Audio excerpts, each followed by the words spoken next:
പ്രതിരോധ രംഗത്ത് തുർക്കി കൈവരിച്ച പുതിയ നേട്ടമായ ടൈഫൺ ബ്ലോക്ക് 4 ഹൈപ്പർസോണിക് ബാലിസ്റ്റിക് മിസൈലിന്റെ അനാച്ഛാദനത്തോടെ ലോകരാഷ്ട്രീയത്തിൽ പുതിയ ചർച്ചകൾക്ക് തുടക്കമാവുകയാണ്.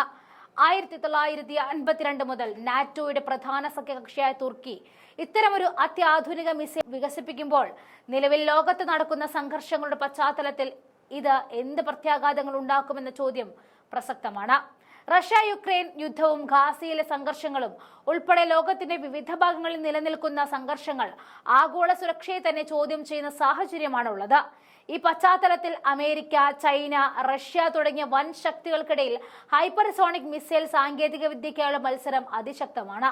റൊക്സാൻ വികസിപ്പിച്ച 2300 കിലോഗ്രാം ഭാരവും 800 കിലോമീറ്റർ ദൂരപരിധിയുമുള്ള ടൈഫൺ ബ്ലോക്ക് 4 7 ടണ്ണിലധികം ഭാരവും മൾട്ടി പർപ്പസ് വാർഹെഡുമുള്ള ഒരു പുതിയ പതിപ്പാണ്.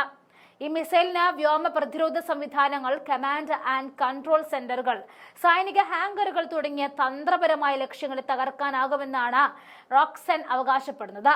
യൂറോപ്പിനും ഏഷ്യയ്ക്കുമിടയിൽ തന്ത്രപ്രധാനമായ ഒരു ഭൂമിശാസ്ത്രപരമായ സ്ഥാനത്ത് സ്ഥിതി ചെയ്യുന്ന തുർക്കി ലോകത്തിലെ അതിവേഗം വളരുന്നതും ഭൗമരാഷ്ട്രീയപരമായ പ്രാധാന്യമുള്ളതുമായ ഒരു രാജ്യമാണ്. ഒരു കാലത്ത് വിശാലമായ ഓട്ടോമൻ സാമ്രാജ്യത്തിന്റെ ഭാഗമായിരുന്ന തുർക്കി ഒന്നാം ലോക മഹായുദ്ധത്തിന് ശേഷം മുസ്തഫ കെമാൽ അതാതുർക്കിന്റെ നേതൃത്വത്തിൽ ഒരു ആധുനിക മതേതര റിപ്പബ്ലിക്കായി രൂപാന്തരപ്പെട്ടു. പാശ്ചാത്യവൽക്കരണവും ആധുനികവൽക്കരണവുമായിരുന്നു അതാതുർക്കിന്റെ പ്രധാന ലക്ഷ്യങ്ങൾ. നിലവിൽ ഉയർന്ന ഇടത്തരം വരുമാനമുള്ള വളർന്നുവരുന്ന രാജ്യങ്ങളിൽ ഒന്നായി തുർക്കി കണക്കാക്കപ്പെട്ടു. അതിന്റെ സമ്പദ് വ്യവസ്ഥ നാമമാത്രമായ അടിസ്ഥാനത്തിൽ ലോകത്തിലെ 16ാമത്തെ വലിയ സമ്പദ് വ്യവസ്ഥയും പർച്ചേസിംഗ് പവർ പാരിറ്റി ക്രമീകരിച്ച GDP അടിസ്ഥാനത്തിൽ 12ാമത്തെ വലിയ സമ്പദ് വ്യവസ്ഥയുമാണ്. ലോകത്തിലെ 15ാമത്തെ വലിയ വൈദ്യുതി ഉൽപാദക രാജ്യമെന്ന നിലയിൽ പ്രാദേശിക ഊർജ്ജ ഗതാഗതത്തിനുള്ള ഒരു സുപ്രധാന കേന്ദ്രമായി മാറുവാനും തുർക്കി ലക്ഷ്യമിടുന്നു.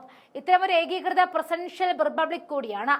തുർക്കിയുടെ തന്ത്രപ്രധാനമായ സ്ഥാനം കാരണം അതൊരു പ്രധാന നാറ്റോ അംഗരാജ്യമാണ്. 1952 നാറ്റോയിൽ ചേരാനുള്ള തുർക്കിയുടെ പ്രധാന കാരണം രണ്ടാം ലോക മഹായുദ്ധാനന്തരം സോവിയറ്റ് യൂണിയനിൽ നിന്നുമുണ്ടായ ഭീഷണികളായിരുന്നു. സോവിയറ്റ് യൂണിയൻ തുർക്കിയുടെ കിഴക്കൻ പ്രവിശ്യകളിലും ഡാർഡനൽസ് കടലുകൾക്കിടയിലും അവകാശങ്ങൾക്ക് ഉന്നയിച്ചപ്പോൾ ഒറ്റയ്ക്ക് ഈ ഭീഷണികളെ നേരിടാൻ തുർക്കിക്ക് കഴിഞ്ഞില്ല. പാശ്ചാത്യ രാജ്യങ്ങളുടെ സഹായം ഉറപ്പാക്കാനും സോവിയറ്റ് യൂണിയനെതിരെയുള്ള പ്രതിരോധം ശക്തിപ്പെടുത്താനും നാറ്റോ അംഗത്വം അനിവാര്യമായി മാറി. ശീതയുദ്ധത്തിന് ശേഷവും തുർക്കി നാറ്റോയുടെ ഭാഗമായി തുടർന്നു. സഖ്യത്തിലെ രണ്ടാമത്തെ വലിയ സൈനിക ശക്തിയാണ് ഈ രാജ്യം. നാറ്റോ സഖ്യത്തിലെ ഒരു പ്രധാന അംഗമെന്ന നിലയിൽ തുർക്കിയുടെ ഈ പ്രവൃത്തി ലോകം ഉറ്റുനോക്കുന്നുണ്ട്. സാങ്കേതികമായി കൂടുതൽ ശക്തിപ്പെടുന്ന ഒരു നാറ്റോ അംഗരാജ്യം സഖ്യത്തിന്റെ മൊത്തത്തിലുള്ള പ്രതിരോധ ശേഷിക്ക് ഗുണകരമാകേണ്ടതാണ്. എന്നാൽ സമീപകാലത്ത് തുർക്കി റഷ്യയുമായി S-400 മിസൈൽ സംവിധാനങ്ങൾ വാങ്ങിയത് പോലെയുള്ള സംഭവങ്ങൾ പാശ്ചാത്യ രാജ്യങ്ങളുമായി ചില തർക്കങ്ങൾക്ക് വഴിവെച്ചിട്ടുമുണ്ട്.